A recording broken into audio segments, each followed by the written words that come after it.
Hi, my name is Kjartan Emilsson. I'm the CEO of Solfar Studios that created the experience called Everest VR in cooperation with RVX.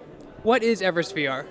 It's basically like our attempt to recreate emotionally what it means to summit the Everest. And we do that by creating like a sequence of first-person experiences where you go through the various milestones of climbing Everest. What's it been like developing for the HTC? I think it's been a great experience, and we've been learning a lot about the interaction design involved in having a tracking space where you can walk around, and the use of hands, obviously, which I think adds a lot to the experience. But we're also planning to launch on other platforms as well. But it will be a slightly different interaction design, obviously. So talk about what's involved in the challenges when developing VR with motion, tracking controls, especially for the hands. Yeah. I think the challenges are obviously like getting people to know what to do, because we don't want to have a UI coming up in the experience, because a UI sort of takes you away from the immersion.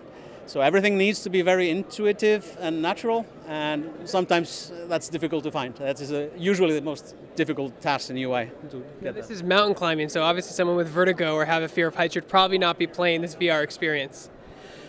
Or maybe they can sort of desensitize themselves towards vertigo. That's one way of doing it. Yeah, but we've seen pretty strong reactions to people.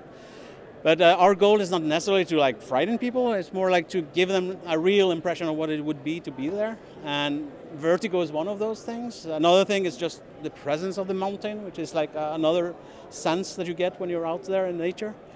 And the sense of the weather around you, all of these little things, so they add up to recreate that experience. So what kind of research did you do when developing your game? Did you have a GoPro strapped to a mountain climber's head and use a lot of footage to get that look just perfect?